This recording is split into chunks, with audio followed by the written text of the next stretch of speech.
get this thing on Facebook, and then I'll be ready to go. So give me just a minute. I should have done that while you guys were away, but I got involved in chatting too.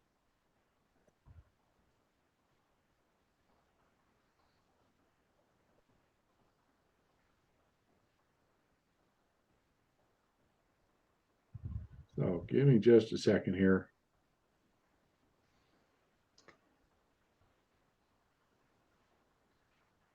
Because Facebook is asking me to prove I am a person. They didn't send me a code yet. Here we go.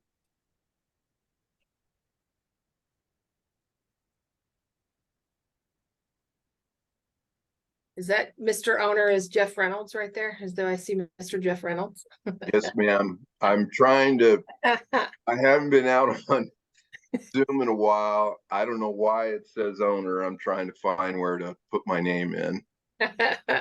Sorry about that. How are you? Click on the three dots, hover over your image, click on the three dots and rename it. Huh. Peter's always here to hold your hand, Jeff, just like always. He is the man. We all know each other. If you can't tell, we've been in the business. We all are, yeah. Too long. Been at it too long. Oh, yeah. Rename. How about that?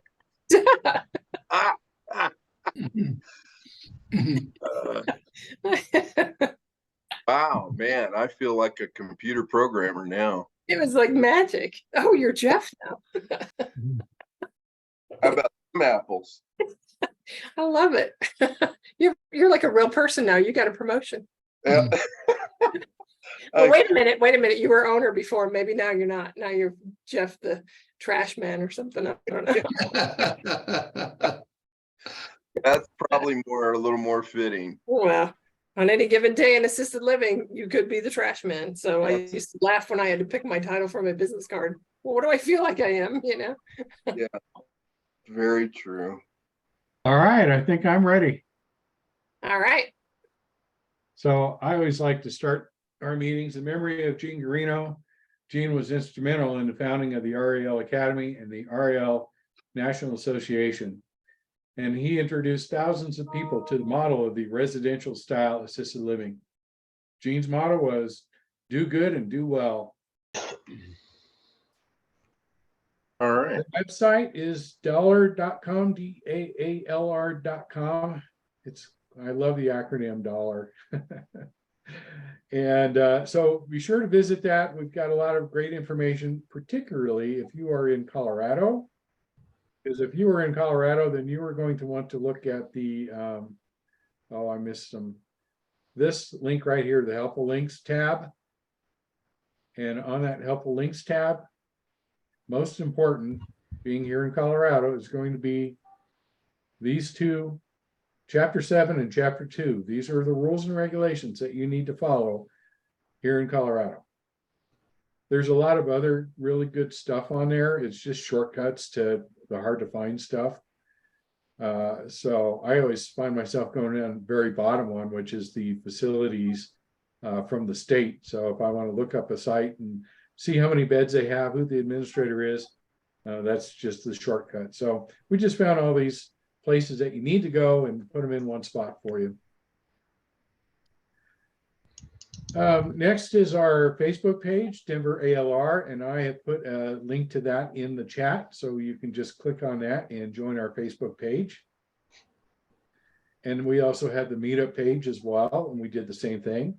It's really helpful to get a feel for how many people are coming. You know, it's interesting whenever we do these groups that we get a lot of RSVPs, but the numbers always seem to change a little bit, but they're very close. And what's interesting is a lot of people that didn't RSVP show up, and a lot of people that did RSVP didn't show up, and we still end up with the same kind of numbers. So it's always interesting, but yeah, we appreciate it when you do that. Also, to put you on a mailing list so that when we do have a meeting, we can alert you to that. And let's see, next we want to go into our sponsors. And we've got a few new ones here as well. So I'm going to start with Paul Ryan Construction. They do remodeling, restoration, and especially right now, if you've been hit with some of the storm damage, then that roofing. With 35 years of combined construction experience, they're an exceptional team at Paul Ryan Construction has transformed residential and commercial properties by bringing a high-touch, customer-centric approach to every engagement. On the insurance side, Paul Ryan's reconstruction and roofing expertise is a skill that many insurance companies actively seek out. Their reliance on Paul Ryan's experience in helping them write estimates has made Paul Ryan a well-respected, trusted expert in the field. Next, we have Les Simpson with Transact. Les, would you like to speak a little bit? You bet. This is an inexpensive benefit for hiring and retaining employees. This is for employers that want to double their employees' buying power without have the budget for a raise. Restaurants have a very large turnover rate, and they've already endorsed this program. All your employees do is open a checking account in a small bank. They put in their spending money in there, and they use a Transact Visa card to purchase as they regularly do. When they fill their tank for $70, they now have 70 Z-Bucks to use in our e-commerce website. We'll have everything from diapers, formula, sports equipment to the finest cruises at 30 to 50% off. You're able to offer this to your employees for $495 plus $50 a month. Your employees sign up for $50. I have my contact information in the chat. Let's have a 30-minute Zoom to explain how it works. Terrific. That's very interesting. Thank you, Les.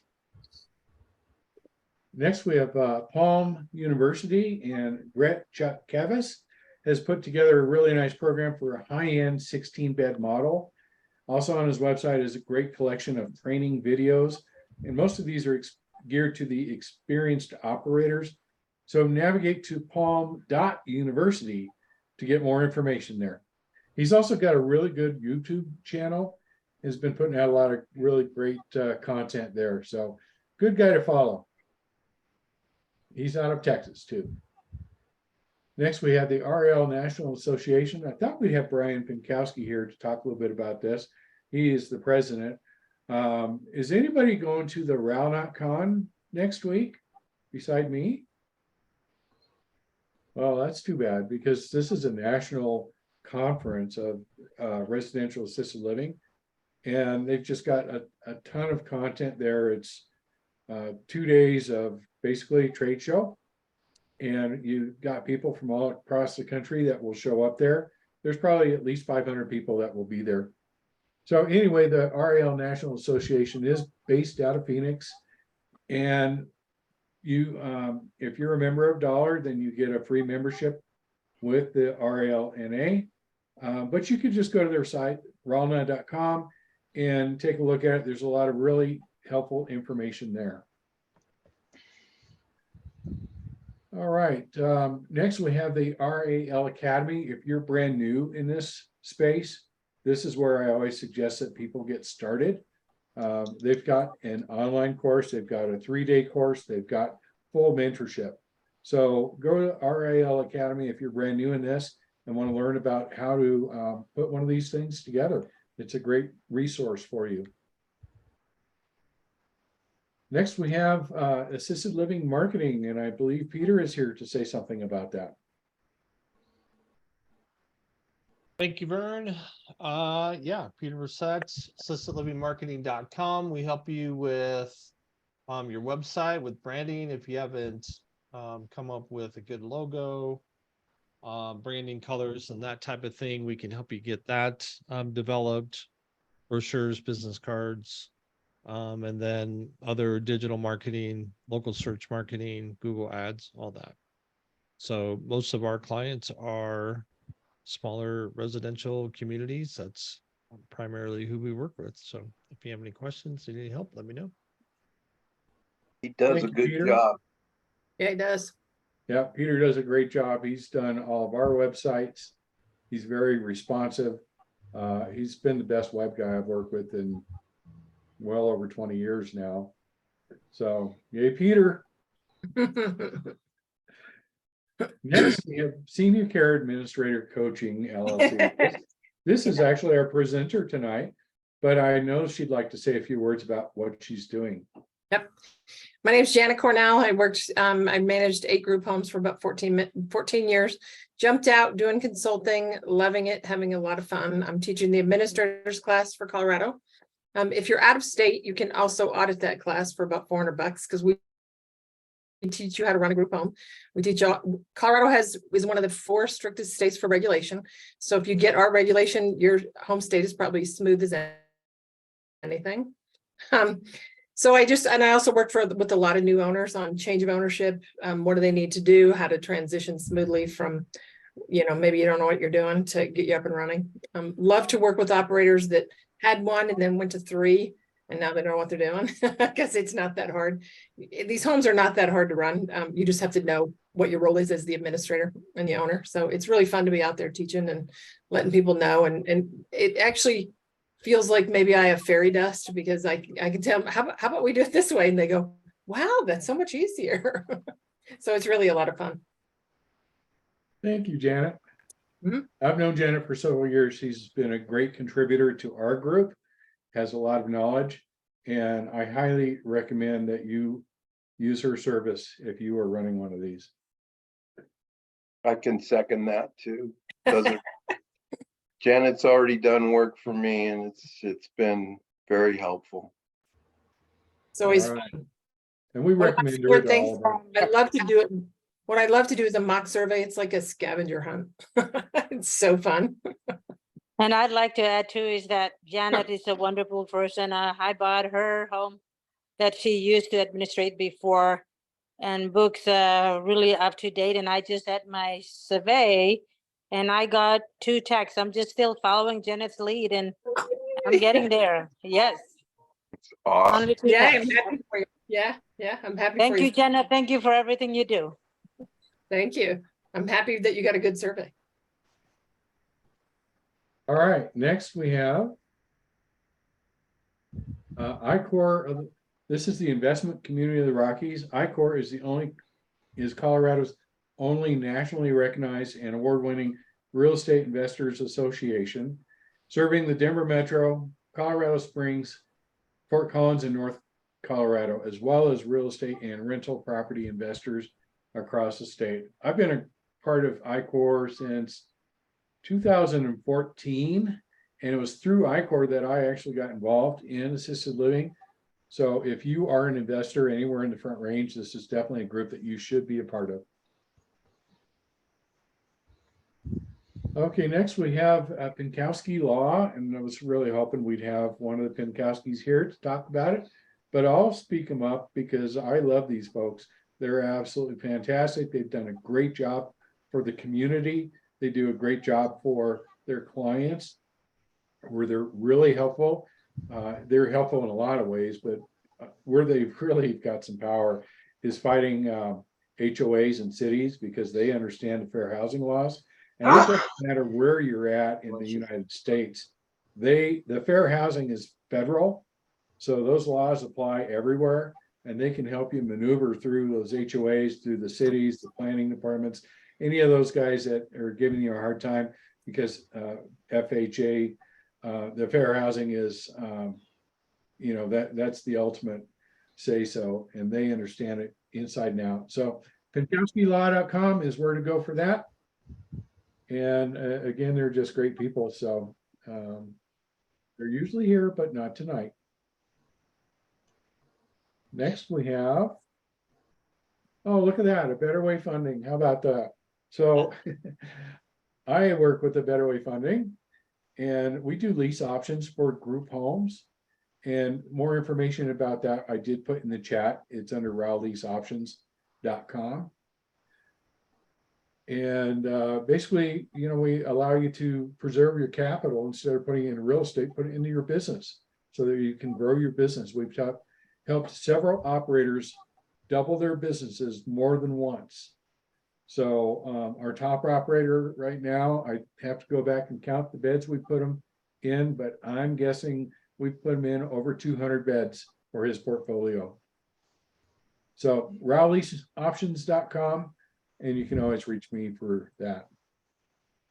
And we also have Grand Avenue Business Brokers. This is my company, and I hang my license at A Better Way Realty. And I've got over 30 years of business experience. I started my first business in 1987. I've done over 60 assisted living transactions and over $100 million in transactions. I am a certified business intermediary. And of course, I specialize in assisted living. That's my website right there, grandavenuebrokers.com. Some of our recent activity, we have under an LOI, we're not in contract yet, but our 86 bed package that was in Eastern Colorado. We have available 16 bed in North Metro, and ABW funding would certainly do this deal. We really like that property. We have under contract 56 beds that are south of Denver. We got another 25 beds northwest of Denver. We've got an 8 bed south of Denver and a 28 bed on the western slope. So we are doing deals all the time and staying very busy with that.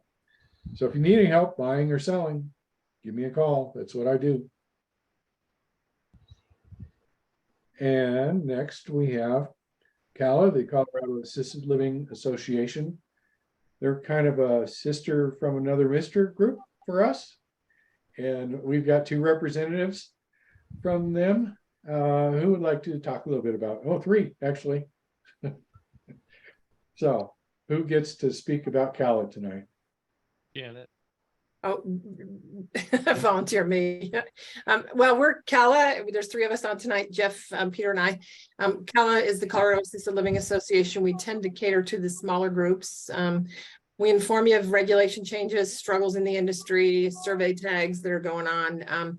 CALA now is able to teach the administrators class because I teach it with them, so that's fun. But we're doing a lot of great stuff, a lot of great trainings.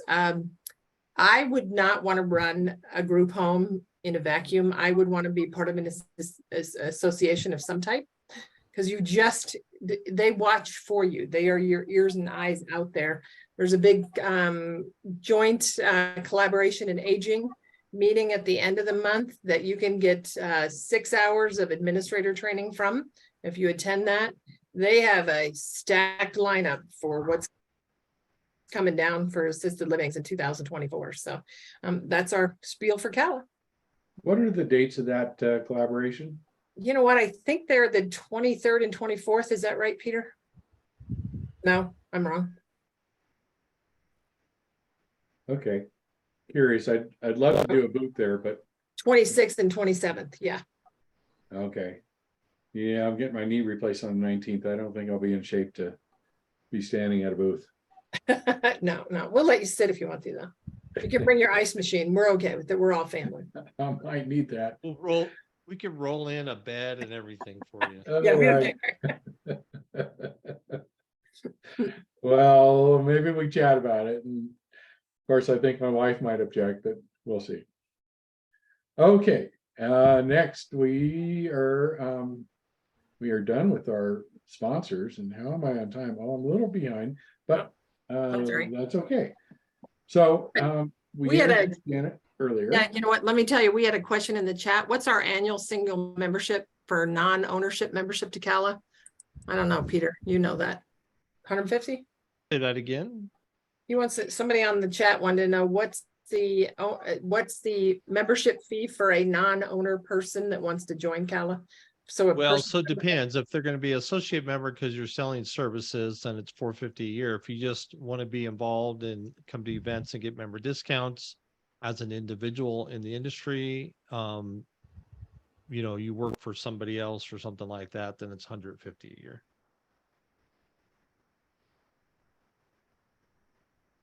All right. Okay, Well, Janet, you want to take over? yep.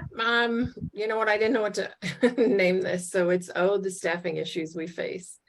It's really tough for staffing. It seems to be the #1 challenge, regardless if you're in Colorado. It doesn't matter if you're big, small, medium, it's just a huge challenge right now. So I did go to a national convention put out by the CHCA, and I heard their speaker, so I'm sharing some of her information tonight on staffing. We're not alone in feeling the struggle with staffing for workers. We are aligned in Colorado under the healthcare facilities. So some of the statistics fall into the low wage earner for healthcare. I did put together a little PowerPoint for this evening. Everybody's good with that? I'm sharing it correctly. Looks good. Okay. You know what? I didn't used to spend this much time on staffing. So here's my frowny face. How can this be so hard? And how can it take so much of my time? Everybody that runs a small facility asks this, like, are you kidding me? It's not only hiring and training, it's trying to keep people happy.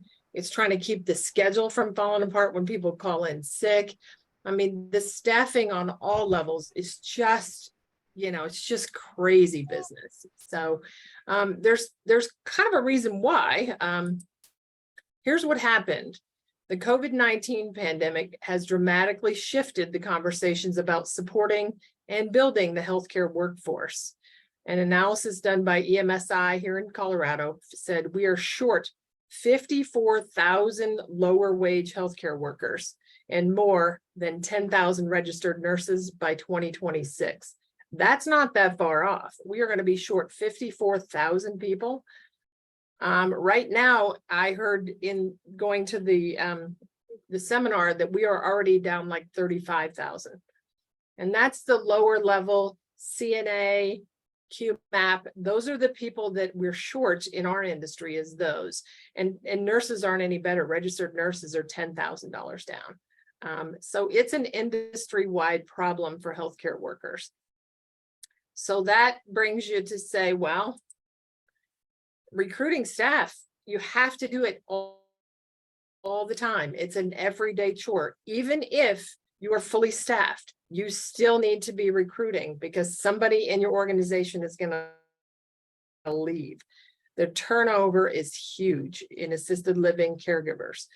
Sometimes it don't even last 90 days. I've had people that last 3 days.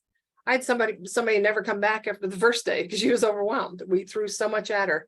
We have 26 training topics that have to be covered before they can take a shift.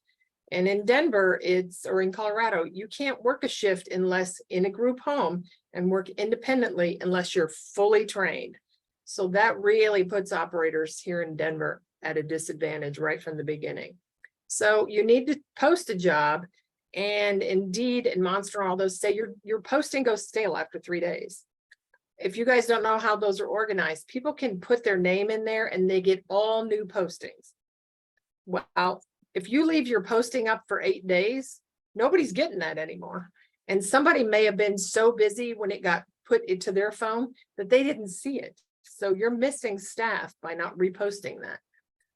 Indeed, we'll ask you, how long do you want this site up and running? We suggest 14 days. Now, all the recruiters out there say 3 days, take your ad down, repost it, change the wording a little bit so it looks different, but your job post does go stale after 3 days because the people that are looking don't get it automatically. Because all your caregivers, and not all your caregivers, but people put in there, I am looking for a QMAP job in Denver, and they get those. Well, if they were on vacation for your initial day that you were a new post, they don't get that anymore. And then you got to ask who in your organization is looking at the posting site every day, because some people know how to run those sites and they are getting back to those candidates by the close of business when they got their resume.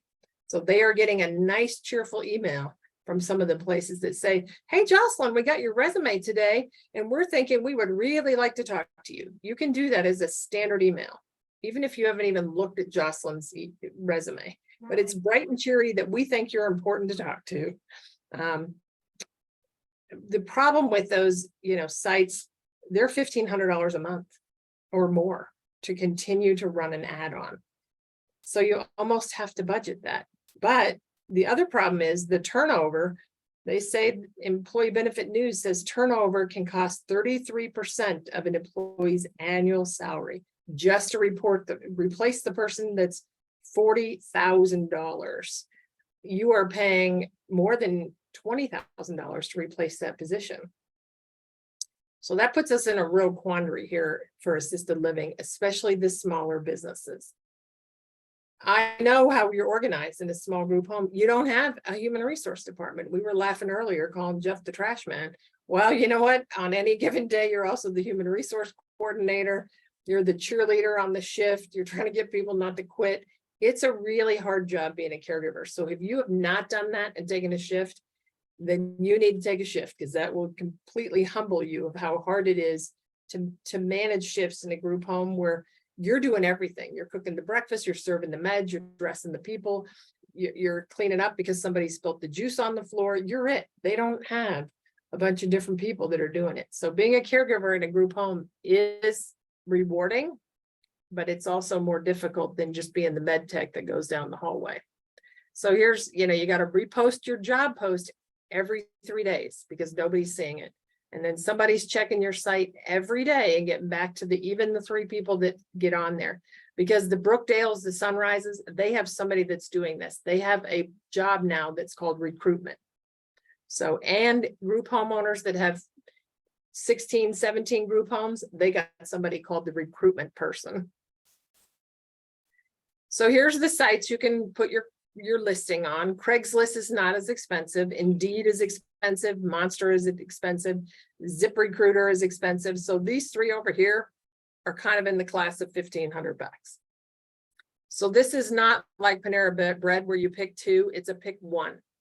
Pick 1 and stay with it. The site that you think you can work with the best, pick that one and do that one, because everybody that posts their job resume out there is posting them on all 3. They're looking at all 3. So you should not be paying for all 3. You're going to get the same resumes.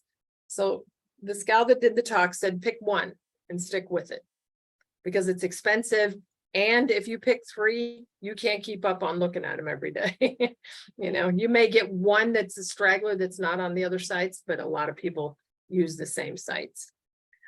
They try to tell you they're different and they have the best candidate. I don't know. Somebody needs to do a poll to see where do care staff like their resume the best. I had the best success with Indeed. It was easy for me to navigate.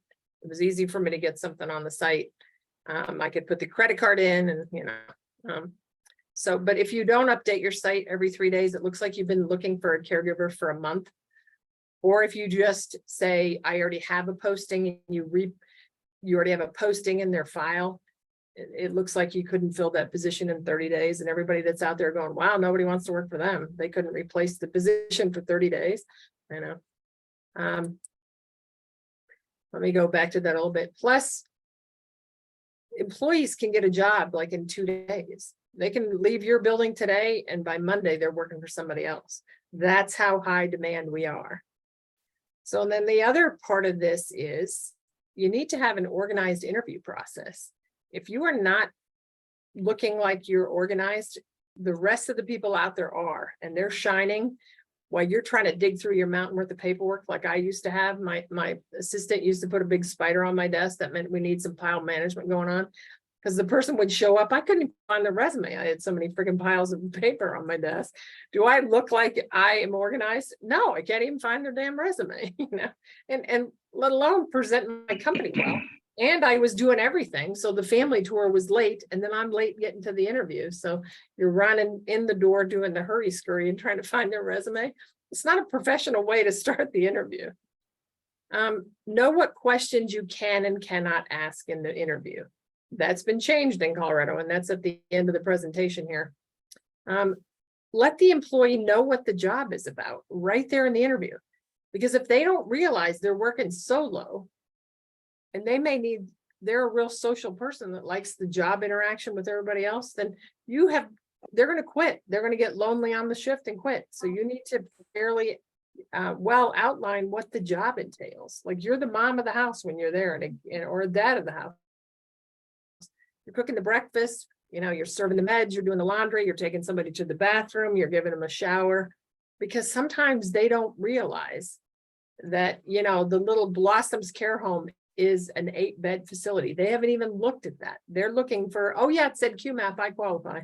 So they're really not having to look at your place of business like they used to be. One gal said, I am almost feeling like they're interviewing me to see if they want to work for me. She said, why do I feel like the tide changed here? And they're interviewing me as the owner. And I used to feel like that, you know. Don't ask questions that are already on their resume or their application. That's information you already know about them. Ask them other questions. Ask them, you know, I had to ask people how much experience they have in dementia care. And then they would say, oh, I got lots. Okay, I said, so here's my question, because I need to see if they can really redirect people. So I would say, okay, here's what happened. You cooked a big lunch. It was meatloaf, mashed potatoes, carrots. It was a great lunch. Everybody ate. You got it all cleaned up. And little Betty comes out and said, I missed lunch. What do you do? Well, the caregivers that told me, well, I would tell Betty, you had lunch. Remember, you had meatloaf, mashed potatoes, and carrots. I knew right then they didn't know dementia care because Betty said she didn't have lunch. So I said, okay. Betty said, no, I missed lunch. And then they say, well, then I show her the menu. Well, no. Betty already told you she missed lunch. She has dementia. We ran secured dementia homes. Right there, it told me the staff doesn't have as much experience in dementia care as they're trying to say. So then I would say, well, the right answer to that is the person that would just giggle and say, yeah, Betty missed lunch. I just make her a peanut butter and jelly sandwich, get her some chips, sit her down with some iced tea and say, oh, Betty, I'm so sorry you missed lunch. That's the person that gets dementia care right there. So I knew from the questions, because they all say they have this experience. So Jeff, if you're trying to look for somebody that knows how to bathe difficult people, ask them, what's your strategy for getting Fred in the shower? Because Fred hates the shower. There you go. It's not on the resume. That question is not on the resume. And it gives you information as this person worked at home, because what you don't want to do is hire them and they say, oh my God, Fred hits me when I try to shower him. Well, it happens, you know. Which sometimes is true about Fred. Yeah. And my little cute little Rose that never was nasty to anybody, she'd spit on you if you tried to have her take a shower. So those are the questions that you need to ask. It's not where did you work before? Well, it's on their resume. Don't waste your interviewing time asking those questions. And don't ask them to fill out an application after they give you a resume. The resume should have that. Now, some staff come to the interview without an updated resume. Long ago, I used to think, well, if you don't care enough to update your resume, then why would I hire you? Well, I had to change that because people change jobs along like a lot. And I also had to get a little more lenient. I used to expect 2 years of experience. Well, I couldn't find that anymore. So then I went to 1 year. And then when you get really desperate, you hire the next person that's breathing and has a QMAP, you know? And that's not the right way to do it anyway, because you're going to replace them. If they've had 7 jobs in a year, there's only a couple of reasons why somebody has even 4 jobs in a year. Either nobody likes them or they're not happy with anybody. That's the only 2 reasons I can think of. So if nobody likes them, you don't want them. And if they have 4 jobs in a year, are you like got the magic place where they're going to be happy? You know? So I would have to ask people, you have 4 jobs last year. I just want to make sure that you're not landing here, that we're not going to be able to make you happy. So I would just go ahead and ask them. Some people have legitimate reasons why. I no longer had a car and the house I worked for was not on the bus route. That's a legitimate reason, you know. I had a baby and I had to quit working. I couldn't keep up. You know, that's a legitimate reason. But just go ahead and ask them why they have 4 jobs in a year, you know, rather than to say, well, because if they go off the deep end when you ask them that and tell you that, well, this place was this and this place got on me because I was late and this place, my boss was a jerk. Well, then guess what? You're going to be number 5 because they're not going to stay with you anyway. You know, they're not. You don't have any magic. The job is basically the same. We shower, we dress, we feed people, we give them meds, you know. So, and then also, why would people want to work at your home? Why are you so much better than the group home across town? You know, what are you doing there? Are you fun? You know, also in the interview process, make it fairly clear that you follow the regulations. So if they're kind of a slacker on their QMAP, you know, then maybe they don't want that job. But why would somebody want to work for you? You know, and the places that are keeping staff, it's not all about the money. I know a gal that has been at the home that she's worked at for 33 years. Wow. And I asked Sylvia, I said, oh my gosh, who stays at their job 33 years? She has bonded with all the residents and she doesn't want to leave them. Some of the residents in this mental health home, they have 30 beds. Some of them have been there 15 years. They call her mom. Mm. Mom knows everything. They hired a new administrator. Even the new administrator said, oh man, I got to ask Sylvia. Sylvia knows everything. Sylvia doesn't want a management position. She wants to come in from 8 to 3, Monday through Thursday, loves the residents. You know, she can tell you anything about any resident in there and they love her dearly. That's why she stays. She has bonded with the residents. So there's a key with assisted living small group homes is you can get them to bond with the residents pretty easily because you're not changing people, you know, they're working with the same 8 people or 10 people all the time. So that's easier for us. If you're running a bigger home and you're constantly switching staff from home to home to home, they never bond with the residents. There's no reason for them to love those residents. And I know people that worked for me that did not want to work a different home because they loved the ladies they worked for. Well, if they get bonded with the residents, why are you moving them to a different home? You know? Or if you're not willing to move somebody, I had hired a black gal named Pat. Harriet was 104. When Pat came on shift, Harriet said, oh my God, I didn't know we hired black people. Well, is that fair to make Pat work in that environment? No, it's not. Harriet was prejudiced. Harriet had dementia. Being 104, Harriet went to a different school. They did not share drinking fountains when Harriet was young. So as she got dementia, she reverted back to that. I moved Pat to a different home. That is not the right working environment for her, you know? So if your residents are in a home that they're not getting along with, or if your staff is in a home that they're not getting along with the residents or something, move them to a different home where they'll thrive. And that's not about money. They like their job because they like the residents, you know? So why would people want to work in your home? Well, it's close to their home. We have good hours. We pay overtime, you know, some of those things. We let you take extra shifts if you need extra money. I would rather pay staff overtime than have agency staff. I think agency staff pretty much eat your food and breathes. That's all they do on shift. They eat all your food, all the snacks, and they breathe. That's all they do because they're worthless and they're $37 now. I would rather pay my own staff $37 than use agency. Okay, so now you've done the interviewing. There's a couple of things that you need to be aware of that are getting people places in hot water in Denver. Prior to offering the staff the job, you must do a background check and a CAPS check. And it's prior to offering them the job. The reason it is the regulation is put into place so that you do the background check to make sure the person is of good moral character. Well, I told you before, if they're breathing and have a QMAP, I was trying to hire them. So, you know, I wasn't waiting until I got that. This is a dated document that you cannot wiggle around. You cannot do any creative writing, Jeff, and backdate their background check. And you already have, you don't have the background check done. So you can't do that. So on the interview, have them sign for a background check right there and a CAPS check, and you can run it. And even if you're not done interviewing people, people do not want to come back and sign for you to do a background check. At the end, you do your first interview on the phone because, you know, about half of them don't show up to even the interview on the phone. So I used to book interviews every 10 to 15 minutes on the phone. If they made it through the 10-minute interview, because a lot of people didn't realize my staff at one time worked a 24-hour shift where they slept at the home. If they didn't know that and they have little kids, they weren't a good fit. So I had pinpoint questions for the 10-minute phone interview that say, okay, the purpose of this is to tell you a little bit about the shift, get to know you a little bit and see if we want to meet in person. That's the only thing I did the phone interview for. So if they made it through the 15-minute phone interview, then we could go on. If you're interviewing for a position that's there at 6 a.m. to 2 p.m. and they have kids to get on the bus, they are not a good fit. So why waste your time scheduling them? And they don't want to waste their time coming into your office for an in-person interview when they can't take that shift.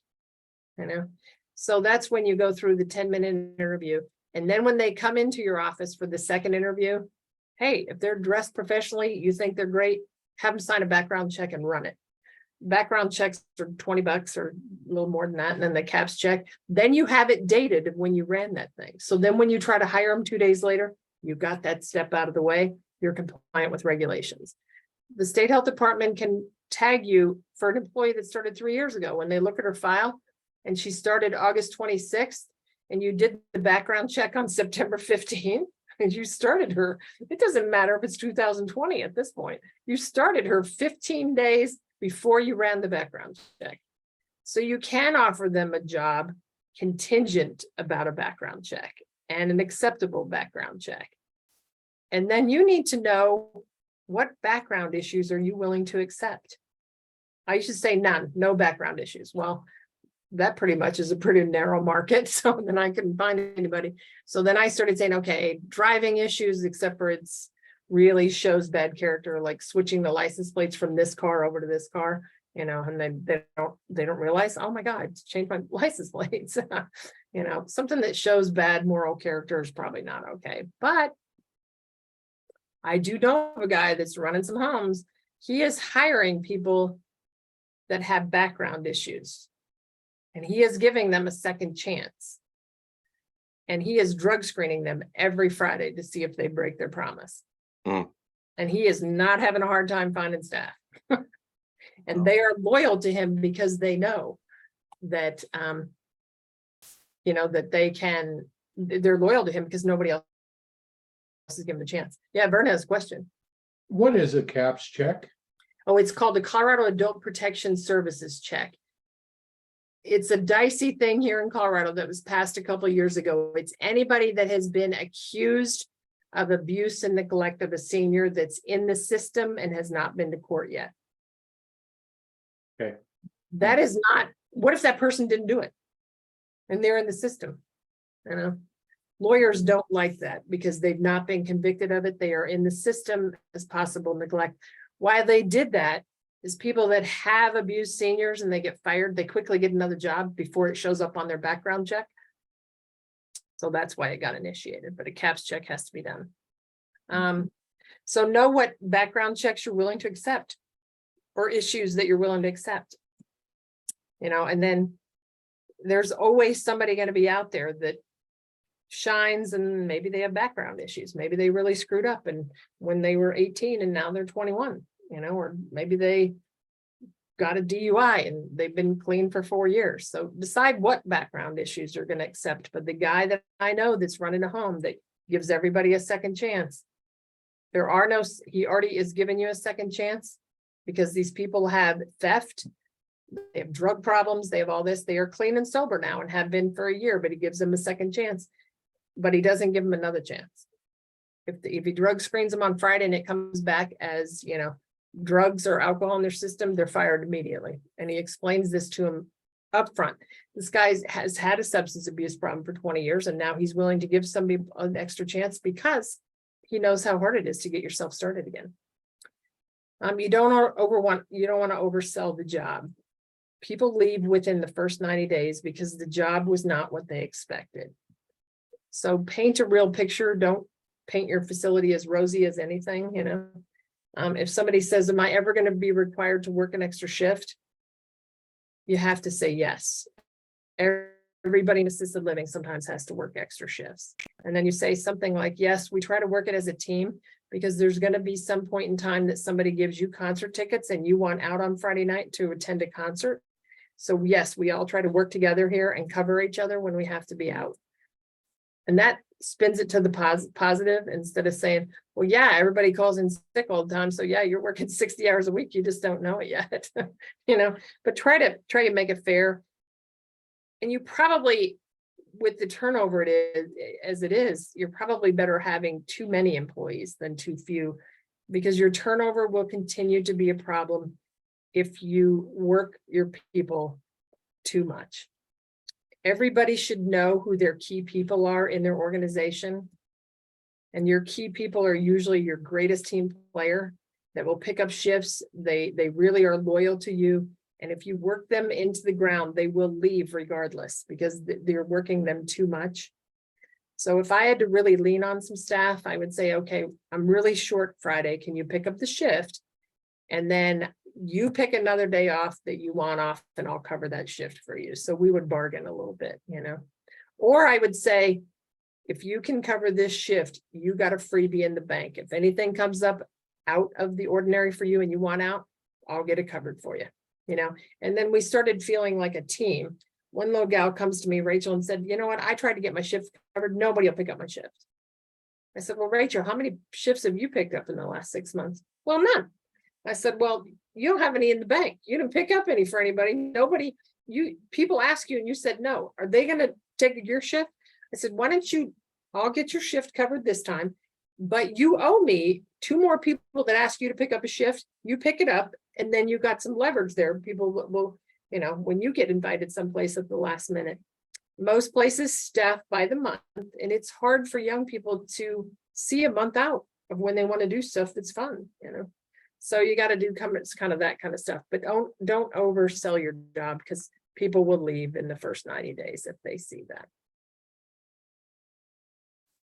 You also need a good onboarding process because the polished organizations out there that have been doing this for a while, they know how to interview, they know how to shine at the interview, they know how to get people hired, they know an onboarding process, they have organized paperwork, they're not printing the employee packet while the person's waiting, they're having them fill it out when they get it on their desk, you know.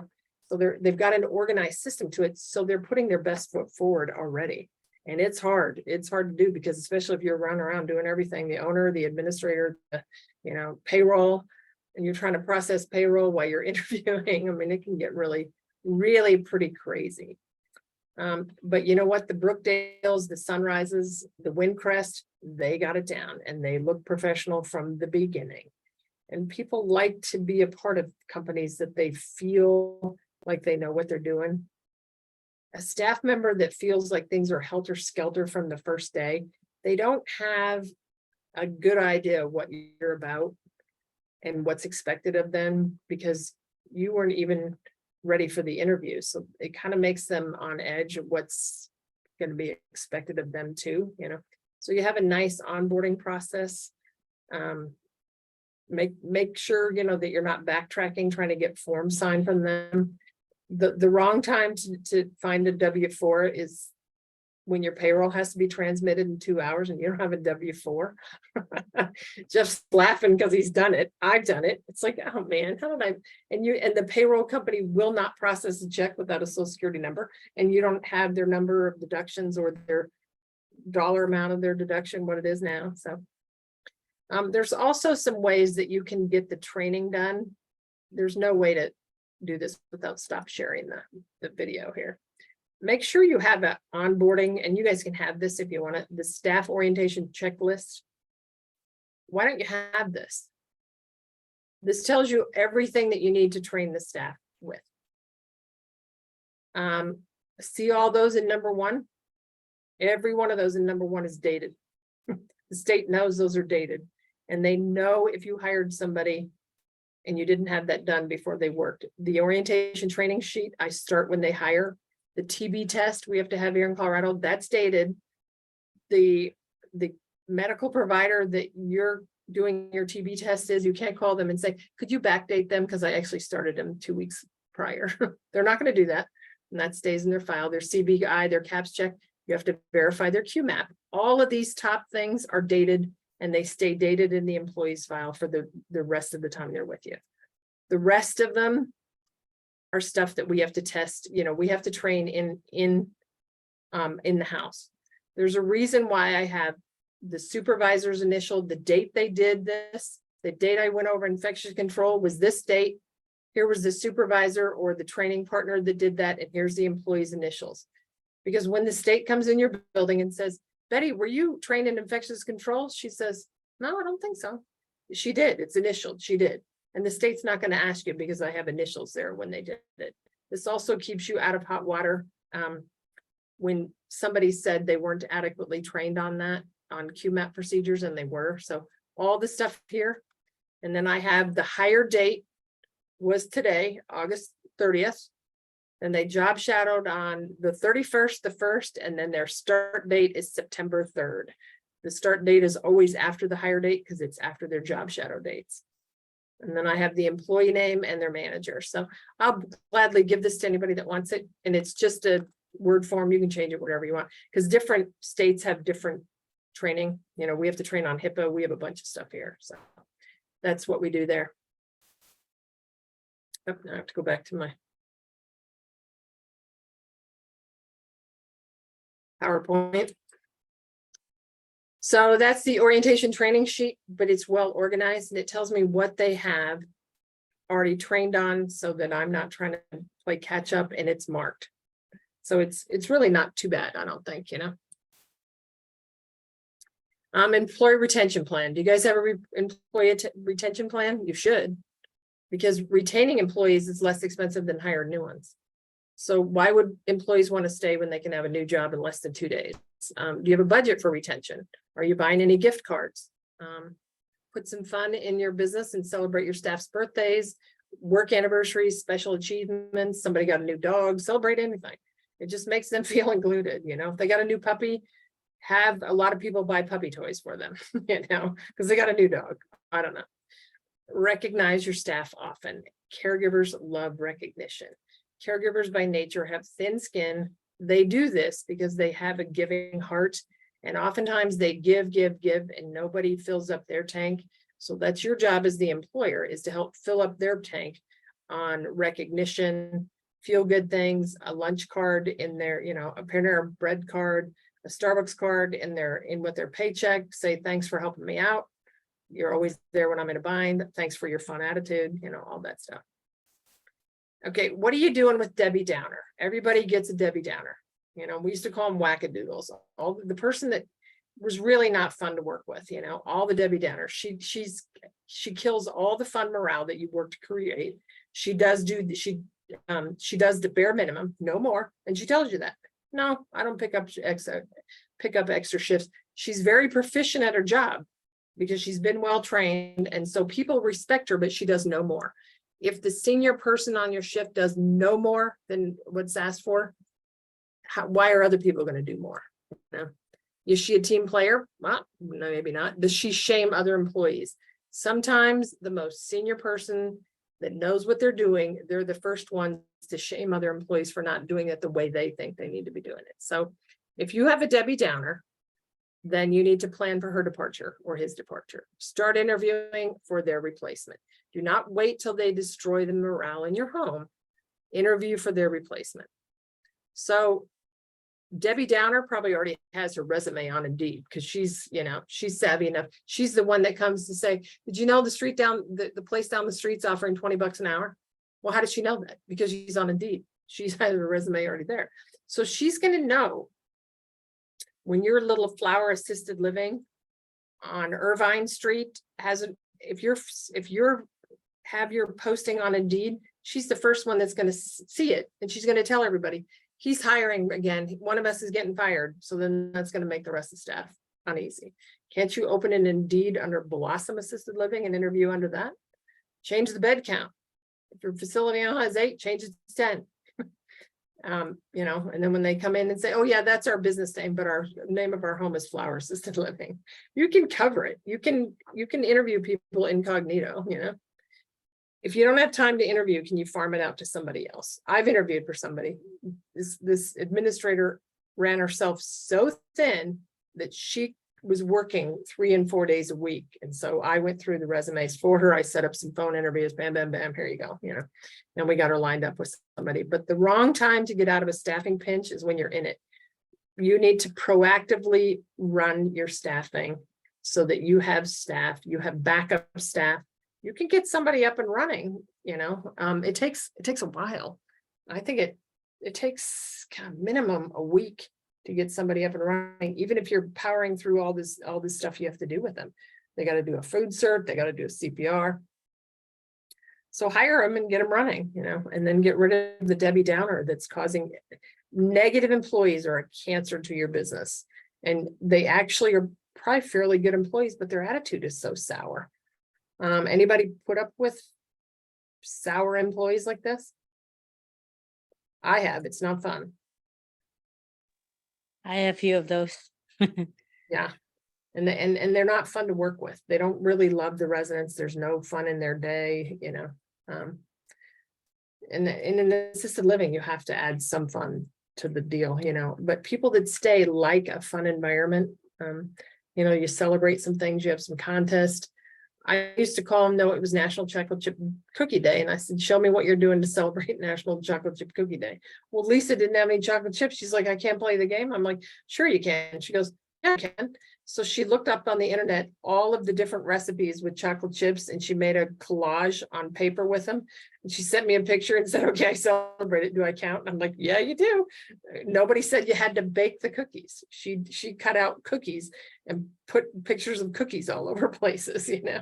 So nobody said that didn't count, but that was fun. And she felt like she could still participate because their job was to look at the activity calendar and know when they were supposed to buy chocolate chips so they could make chocolate chip cookies for National Chocolate Chip Cookie Day, you know, or ice cream day or whatever we were celebrating, you know.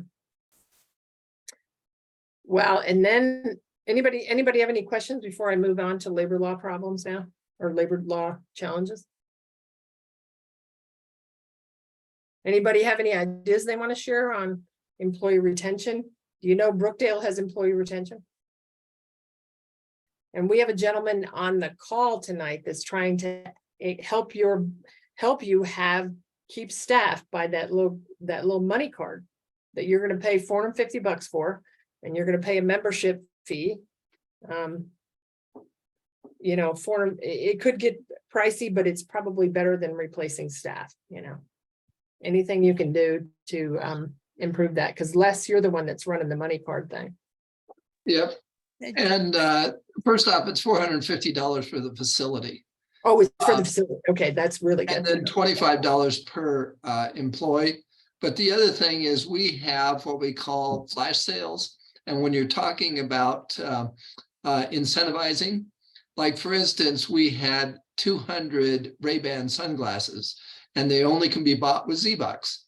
And so you could buy those and give them for birthdays and different things. And we have them every week. Yeah. So there's quite a few things that we fit in perfect here. Oh, yeah. We had 8 King Supers cards. And when one of our owners passed away and the other one got involved, he said, why in the world do we need 8 King Supers cards? I said, because the house manager gets the gas discount. She buys all of the groceries for the house on that thing, and she has the card and she gets the gas discounts for being the house manager. And she said, that's brilliant. That cost us nothing to do. And so instead of having 1 King Supers card for all 8 homes, we had 8 King Supers cards in our grocery sites that we used for there. And we gave that card to the house manager so she could get the gas discount. That was nothing, but that was a benefit. And I had staff saving $50-$60 a month because my homes, those people eat a lot. They're there all 3 meals. Your grocery budget is $400 a month for 8 people, or $400 a week. So times 4, that's $1,600. She's got gas discounts, you know? Yep. So those are free incentives, and $450 for a facility is not bad. I mean, that's not bad at all. And in your $25 that's helping your staff a lot. Buy groceries, buying everyday supplies that they need. That's helping them a bunch. So I'm in full support of anything you can do like that. That's different than your competitor, and it shows the staff that you're helping do that, you know. Some places are offering healthcare benefits. They're offering 401ks, small group homes, almost they can't do that kind of stuff. But if you make your building real fun to work in, you know, and you do a lot of appreciation and make that person feel like they're appreciated a lot, the worst thing you can do is you haven't even talked to any of your staff for a month and they have no idea that you even know their name still, you know. And I used to just call them once in a while and just chit chat with them on the phone, you know, call them up and say, hey, you know when the downtimes are. It's like 2 o'clock in the afternoon. You call them up and say, hey, Kimberly, I'm just checking to see how the shift's going today. She goes, it's going awful. And I said, what happened? And then she'd tell me, and then it's like, well, tomorrow this is going to be funny, you know, that, you know, somebody threw up on the floor and then somebody walked through and slipped on it, you know. So it's not funny now, but tomorrow it is going to be, you know. And, so some of that is just fun to share with people because they don't have anybody else to talk to at work, you know. Or I used to, sometimes I would call them, I knew they were having a bad day because somebody else told me. I'd call them up at 3 and say, I heard the day's really gotten away from you. She said, yeah, it does. I said, how about I just order pizza for the house? Oh, that'd be fun, So you just order pizza and buy them dinner. How about I do that for you, Mhm. And then sometimes say, well, we just had pizza, And I had a staff member, I went over there Friday night at 5:15, and I go into the home, and one of the ladies said, hey, did you know it's payday? We're having a party tonight. And I knew the staff got paid because I was bringing her a paycheck that the address got messed up on it. And I said, you're getting paid? And this gal said, yeah, we have a payday party every time we get paid. And Kimberly orders this dinner from where tonight she said we're getting Chinese food because we all got paid so we can pay our bills tomorrow. These ladies have dementia. And I said, Kimberly, are you doing this every other Friday when you get paid? She said, yeah. I said, okay, we need to get that on some expense money for you for that kind of, because it was an activity. I had no idea. And they did it all day long. They said we get paid Friday at 4 o'clock, and the ladies all knew it, and they all had dementia, and they were all excited because they remembered getting paid on payday. So she had a payday party, and that was tons of fun. So we shared it with other people. I said, does anybody know Kimberly's having a payday party? Does anybody else want to participate in the payday party and make it fun for the people? And so then we started the payday party. Oops, did I lose my PowerPoint? Janet, I have a quick question before you go Yeah. on. Going back up to the background checks and all that kind of stuff. So if we hire people with records, will we be getting a tag for that? No, because it's also tied to your policies and procedures. You set the policy that says what you will accept for background checks. What's your level of acceptance on background checks? You know So what? some of it, Look it up in regulation. You obviously cannot hire somebody that has been accused of neglect and abuse of a senior. That's kind of over the line, somebody that's like DUI or, You can do went to that. jail for fighting with, husband or children or this kind of stuff that like, oh yeah, I have this one and that one. And, some way, so long as they have a clean record. So I'm kind of like debating between, they can write an explanation on there what happened and And it's that's not what you related do. to. You Yeah. did get them to explain. It's gonna be dicey if they have domestic abuse. That's gonna not show well. But you know what? I know a gal that had a felony because she was 19 and some of her girlfriends dared her to steal the Justin Bieber poster outside the stand-up Justin Bieber stand-up figure outside of Penny's, and she did. They prosecuted her because the stupid thing was $800 and she ended up having theft on her background, and she put it back. She never even took it. They dared her to walk through the mall with Justin Bieber, and she did. It's like, are you kidding me? That was really dumb, first of all. She goes, well, how did I know that was going to be such a big damn deal when I was 19? Jeff, you have a question? Yes, ma'am. So Janet, what's your opinion on resumes versus applications? I have, Amanda's of course doing all this now, but I'm under the impression, and I hope I'm not, offending anyone with this, but I'm under the impression that we're sort of in this Gen Z world. And I'm not going to make a resume. What do I need to do that for? I'll go to somebody else that doesn't require one. And let me drill down another level. Should we require a resume, or should we just put some things on the Indeed app that they can answer and leave it at that? Or are we somehow stepping across the line by saying, well, we need a resume too? I honestly don't know. Yeah, there's two schools of thought there. If they're too lazy to do an interview, they're the ones that are looking for the job. Are they too lazy to do are they too lazy to do a resume? Yeah. Is it that hard in this day and age to write up what your experience is? You have to see what kind of experience they have. Yeah. I was not so tight as to say, well, your last job, you're at a job and it's not on your resume. How long have you been there? Let's just let's update your resume right now for us so we know where you were at right now, But I don't know. There's part of me that wants to be old school and say, really, they're looking for a job without a resume? So that you feel like it's reasonable. I don't know. I would have to open that up to anybody else on the floor too, to say, you know, where are we at with this? And if you're lowering your expectation, then are you also lowering your expectation at the job level, you know? Yeah. Yep. I either go with either the resume or application. Yeah, you could do either or, because some people that are international Yeah. do not have resumes. They're used to an application form. So when they come in, if they don't have a resume, they can fill out an application, you know? Okay. I was just, I have no idea. I was just curious. And then I think, I mean, if you have any questions, again, like I would call up one of their, former employees or, and then ask them, you know, that kind of stuff. But like, you know, at this time where we are shortage of staff, like I kind of try to get whatever I can grab, like an application or a resume. I just go ahead and grab it and then just try to ask 3 or 4 people for references. Yeah. Here's the labor law update for 2023. And a lot of people don't know about this. The labor law that was passed in 2023, equal pay for equal job. One of the most significant employment laws passed in Colorado in the last few years was Equal Pay for or Equal Work Act.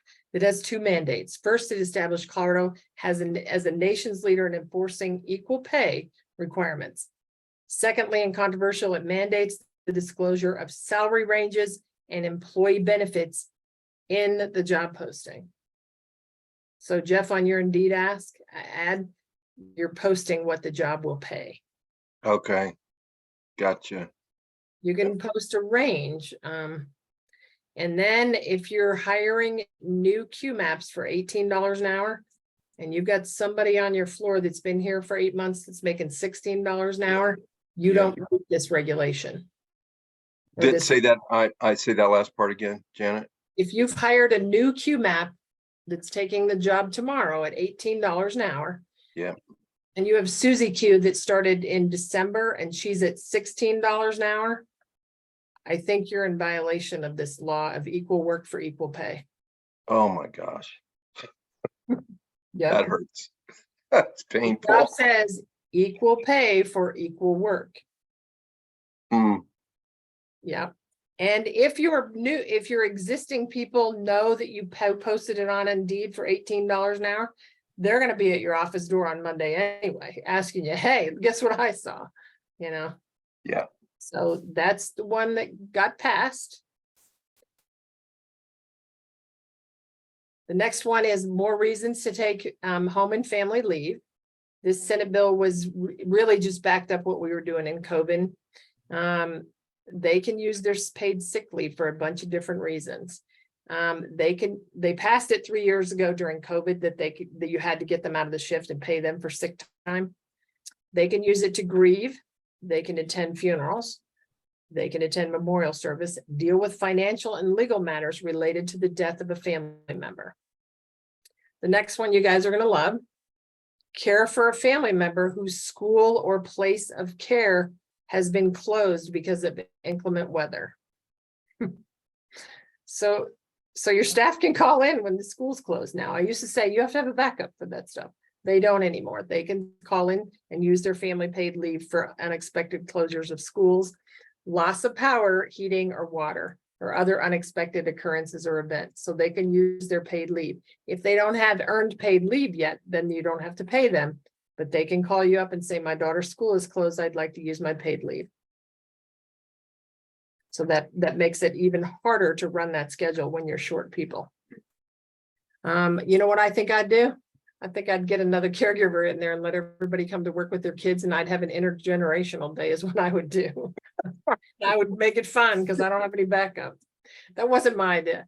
I had a lady on an administrator training today. I said, so what are you doing? You got 87 employees. What if it snows and the school district's closed? She goes, I'm turning the break room into a daycare and we're having a ton of fun. She said, we're having an intergenerational day just right there. So she's already got it worked out. I'm like, that's brilliant. Brilliant. That's great.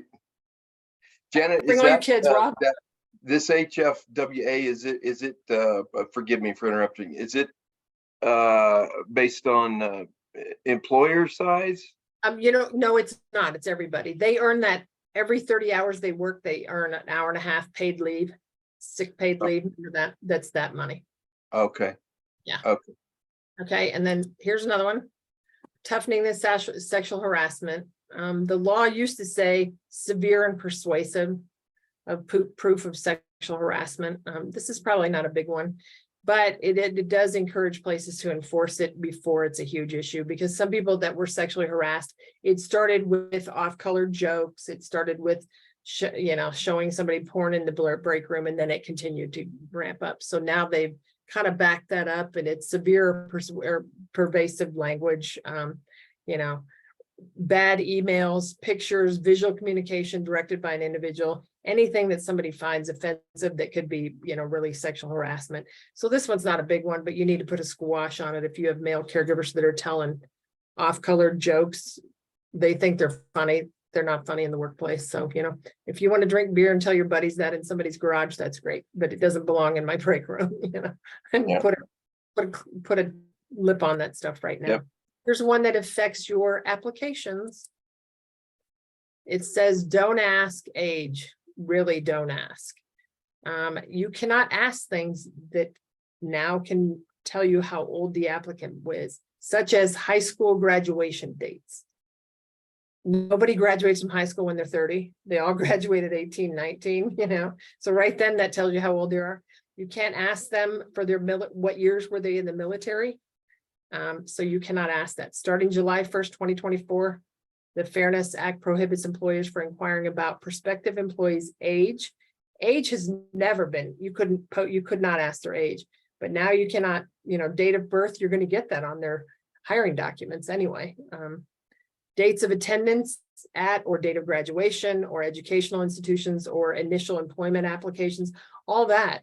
You can ask them what kind of schooling they have, if they got an associate's degree, all that, but you can't ask what dates they are. So it's really tightens up that you cannot discriminate against people that, are perhaps older than, you think they are. A quick one. I'm sorry, Janet. So I'm assuming at some point we can ask for their date of birth. Because they got to be 18 to do the They got to job. be 18. Yeah. So you can go over that and say, I just need to make sure you're at least 18, because you do have. If you're hiring an administrator, I think an administrator has to be 21. Yeah. Gotcha. So that kind of gives you everything. Oh, you know what? I think that's the last slide. Let me make sure. Yeah, that is the last slide. So that kind of gives you some ideas from the beginning of getting your hiring practices kind of tightened up. And I think the hardest part of that probably is your retention plan. I just want everybody to come to work like they used to and do their job and get a paycheck. I don't want to have to be the cheerleader for every shift, but it wears you down. But if it keeps employees happy, then it does. We would know if somebody, because I had 8 homes, we would know if somebody's having a really bad day, and somebody could call them and tell them, well, here's misery loves company. So let me tell you my really bad day. We had a caregiver we hired, and for whatever reason, she had no idea that the residents sometimes came out without their clothes on. And she said, nobody told me I had to dress them like 3 times, And then the maintenance man comes over and somebody's not, they're half dressed, So she was all bummed. She said, you told me I had to dress them 1 time. Yeah, Eileen won't keep her clothes on. So Like, is well, that give the bathroom. is that the answer to the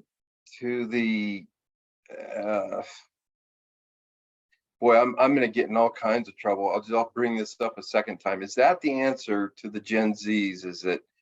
Is it come up with a fun work environment, or is it just purely, nope, you got to go to $25 an hour, or that's No, it? I know people that are not looking for jobs. They are not interested in going someplace else because their place to work is fun.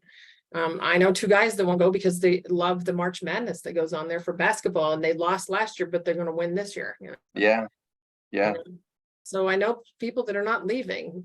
Some people disagree with me and they think they're after the next $50 or $50, or 50 cents an hour. But if you're doing some things that allow them to make some more money, or if you're working them to death and say, could you tell me when I can give you some time off so you can get back together with your family and do some fun stuff, you know? Yep. And if they have worked a lot of shifts, then you're sponsoring their out to dinner when they're off, you know, something like that. It's an expense, but is it more expensive to replace staff? No, or yes. Yep. It's less expensive to do some morale boosting than it is, because right Yes. when you post that Indeed ad, you're $1,500. Oh, it's crazy. It's crazy how Right. much. Yeah, Yeah. so you're better off coming up with a retention plan, you know, of fun ideas that you can do. Maybe you know some other homeowners that know how to do that, you know. Yeah. I don't know. Can I ask a question? Yeah. Since you and Jeff and Peter are there, is there any way CALA can come up with a kind of like a job bank for all caregivers to register? If they're looking for a job, you guys can have a bank and then they can come and register. And then we all owners can go there to see, or if we have the job ads or whatever. It's just an idea.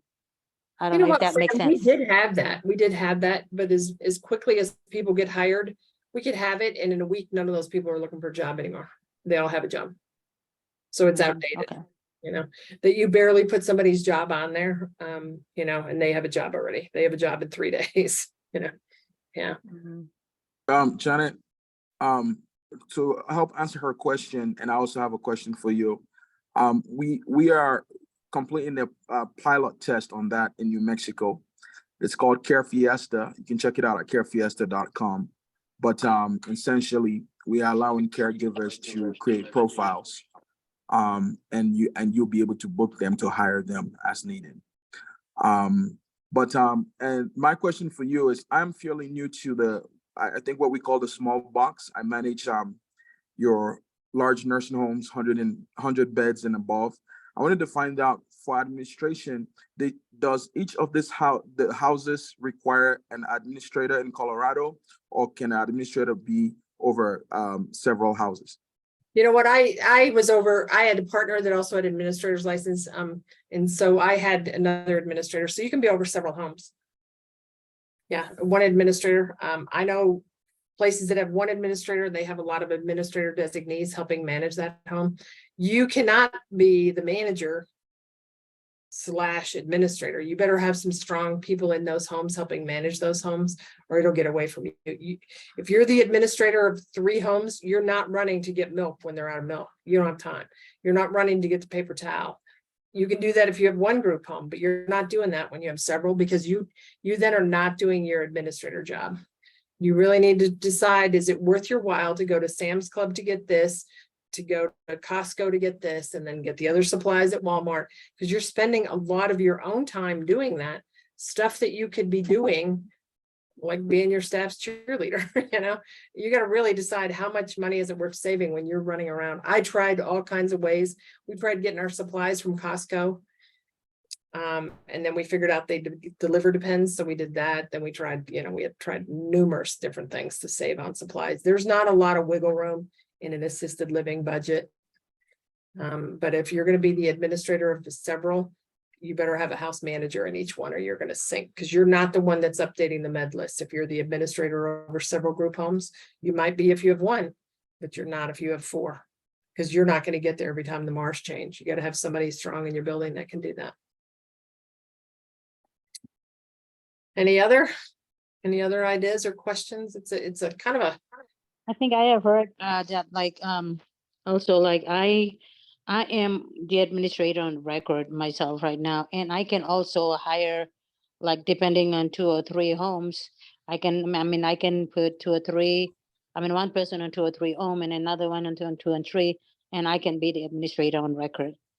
Yeah, you have to have administrator designee.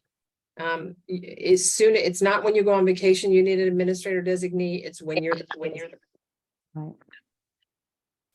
Yeah, so you know what, and that's why I decided that when I teach the class, sometimes nobody wants to get the other administrator certificate because it's like $900. But they want them trained like an administrator, and they don't want to pay $900 for them to get administrator certificate because they're afraid they'll just jump ship and go to somebody else, you know. So that's why I allowed people to audit the class for $400. They do the same 40 hours, they just don't get a certificate. They are auditing the class. Because they need to be trained, but one, the small group home can't afford the $900 to get the certificate, and two, they're afraid that the administrator will jump ship and go someplace else once they have this certificate. Yeah. So anyway, yeah. Janet, can you clarify that again real quick? Sorry, with regard to having an administrator. And you said with the certificate, so you can have somebody, if I step away from Colorado, I'm the administrator, and I can have one of my employees they need to be a certified administrator to take over that position while I'm gone, correct? No, if you're traveling, you can have an administrator designee. Okay, and they just need to have taken that auditing class. You know what, they really don't. It would be wise if you did that, if your plans are to travel, because then they get it. They need to be somebody that's fairly strong. It can't be somebody that's only been with you for 90 days. They need to know how to file an occurrence report if you're gone, because you only have 24 hours to file an occurrence report. They need to know what to do and how to evacuate that house if for some reason everybody's evacuating, you know. So you got to get them really up and running and trained so they can really take over when you're gone, because if not, they're going to call you every 5 seconds and ask you what to do.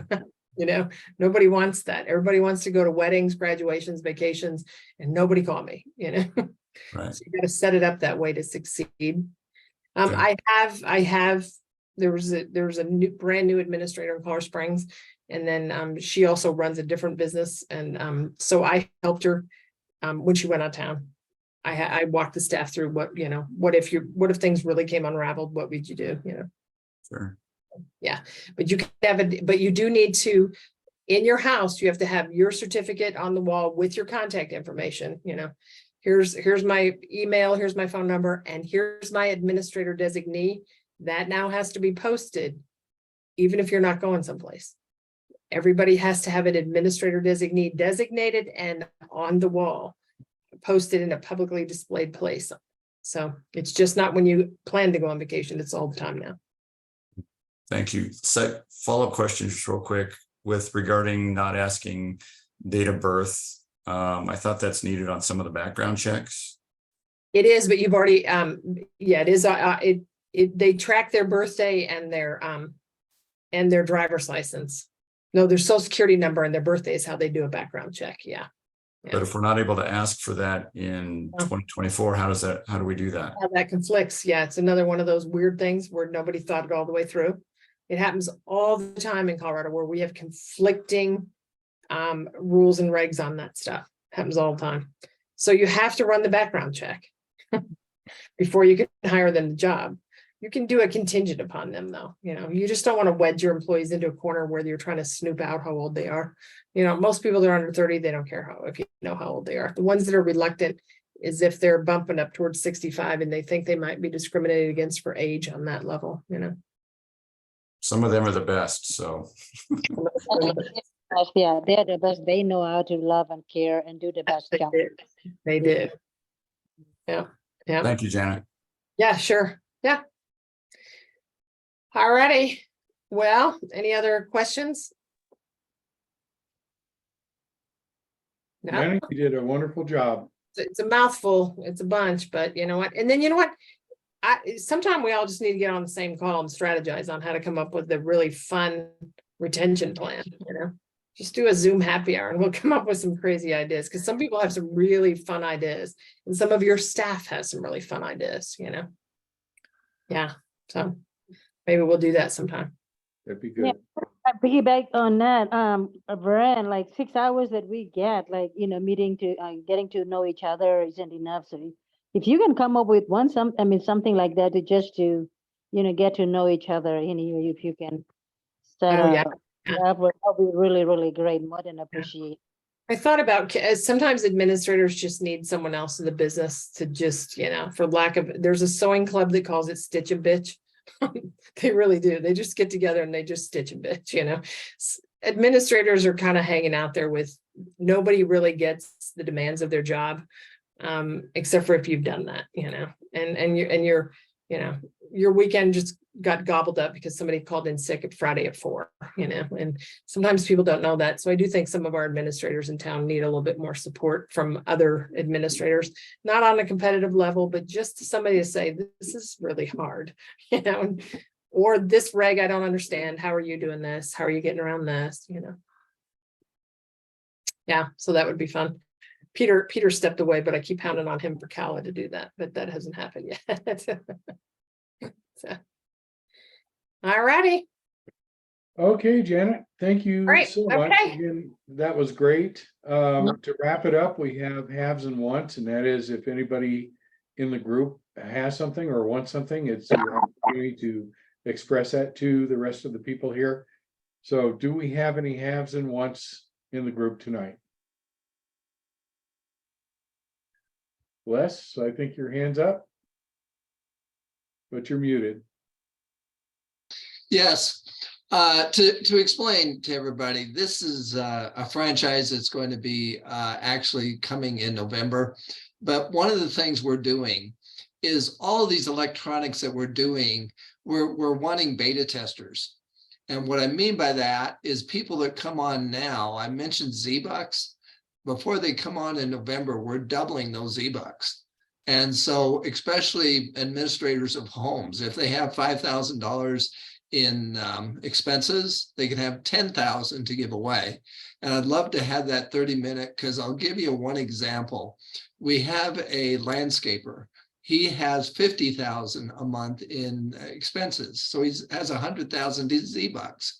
The two things he's going to be doing is giving away free cruises to his top managers, and it costs him nothing. And plus the fact he's now going, if you have a home that needs remodeling, you can talk to the remodeler and offer them a free cruise for a cut down on the 10,000 they're going to remodel. So there's many different things that could be done for this $495 per facility. So I would like for people to contact me if they'd like to, if they can handle a few glitches, because we're going to be launching in November and we have some electronics and so forth that we need checked out. All right. That's great. Yep. Anybody else? I'll do the habs from Kala. We want you to join as a member. We need more members. You know, the other thing I want, and I don't know how to do this, I want portability of training. I want somebody that was trained in dementia care to be able to go from my home to Jeff's home without me retraining, because everybody else has portable training except for assisted living. That would hugely cut down on our training costs. So there's my wish. I don't know how to get that done other than through legislation, but maybe. Janet, there was a request that you might put that form, that doc. Can you put a link to that into the chat? You know what? No, because it's on my Word. Okay. You know what? If you'll email me, I'll send you the form. Here, All let me right. put my email. Yeah, so I think, is your email in there, Janet? It is now. It was before. Yeah. Yep. If you will send that to me, I will send you the form. Yeah. Okay, so anybody wants. Well, you know what? If anybody needs any other forms, I do have forms on my website. I let you look at those forms. They're not free, but they're not expensive. So, you know, they're like med air forms, incident forms. You know, they're not. There's a person here in town selling them forms for $3,500. They're not that. they're $15 for a form here and there. You know, so. Wonderful. And I want to remind everybody in the chat down below next to the smiley face, you click on the 3 dots and you can save that chat so you have everybody's contact information. I want to thank everyone for showing up tonight. That was a wonderful presentation. It was good to see you all. And I am going to go ahead and close up on my end. Let me stop the Facebook and stop the recording. I always leave this open, just in case you folks want to stay and chat with yourselves. So I wait until there's no activity before I actually shut the whole thing down.